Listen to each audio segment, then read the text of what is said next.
त्याला फटक्यांचा मार फक्त तेव्हा खावा लागला नाही, त्याच्या हातामध्ये वधस्तंभावर असताना खिळे ठोकले गेले नाहीत, त्याला पहिली खूण तुमच्या आणि माझ्या करता ती खूण किंवा ती जखम त्याच्या शरीरावरती वयाच्या 8व्या दिवशी त्याला धारण करावी लागली. प्रभू येशू ख्रिस्ताला वयाच्या 8व्याच दिवशी, 8 दिवसांचा प्रभू येशू ख्रिस्त असताना त्याची सुंता करण्यात आली. वास्तविक पाहता प्रभू येशू ख्रिस्ताची सुंता होणं हे शक्यच नाही. तो पवित्र आत्म्याच्या द्वारे जन्मास आलेला आहे, तो प्रत्यक्ष देव आहे. परंतु तुमच्या आणि माझ्या करता प्रभू येशू ख्रिस्त मानवी देहामध्ये आमच्यासारखा स्वभाव धारण करून, परंतु पवित्र आत्म्याच्या द्वारे तो जन्मास आलेला आहे. त्यानं तुमचे आणि माझे पाप आपल्या खांद्यावर घेतलेले आहेत. आणि त्याची सुरुवात प्रभू येशू ख्रिस्तानं कुठून केलेली आहे? ती जखम धारण करण्याची सुरुवात प्रभू येशू ख्रिस्तानं कुठून केली? या मंदिराच्या समर्पणाच्या वेळेस वयाच्या 8व्याच दिवशी त्यानं पहिली जखम तुमच्या आणि माझ्या करता धारण केली. प्रियानो, आम्ही कधी या गोष्टीचा विचार करतो का? तो तुमच्या आणि माझ्यासाठी पाप असा झाला, तो शाप असा झालेला आहे.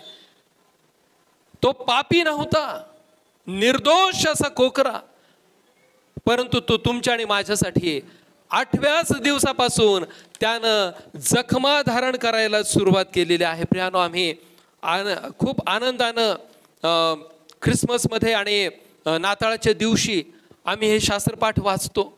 आम्ही खूप छान रीतीनं तयार होऊन तो ख्रिस्त जन्माचा सोहळा साजरा करत असतो, आनंद उपभोगत असतो. पण कधी आम्ही या गोष्टीचा विचार केला का की माझ्या पापांकरता माझ्या तारणाऱ्यानं वयाच्या 8व्या दिवशी ती पहिली जखम धारण केलेली आहे.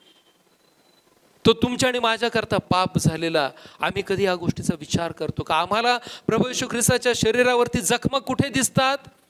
ज्यावेळेस त्याला वधस्तंभावरती घेऊन जात होते, ज्यावेळेस त्याला 39 फटक्यांचा मार देण्यात आला, ज्यावेळेस त्याच्या हातामध्ये पायामध्ये खिळे ठोकले गेले, ज्यावेळेस त्याच्या डोक्यामध्ये काट्यांचा मुकुट रुतवला गेला, त्यावेळेस आम्हाला प्रभू येशू ख्रिस्ताच्या शरीरावर असणाऱ्या जखमा दिसतात.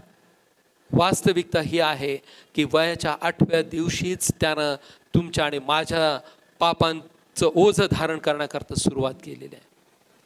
त्या लेकराला प्रभू येशू ख्रिस्ताला त्याचे आई वडील पवित्र मंदिरामध्ये घेऊन आलेले आहेत. आणि घेऊन आल्यानंतर आता पुढं काय झालेलं आहे? 25वं वचन. तेव्हा पहा, यरुशलेमेत शिमोन नावाचा कोणी एक माणूस होता, आणि तो माणूस न्यायी व भक्तिमान असून इस्रायलाच्या सांत्वनाची वाट पाहत असे व पवित्र आत्मा त्याच्यावर होता. आणि प्रभूच्या ख्रिस्ताला पाहण्यापूर्वी तू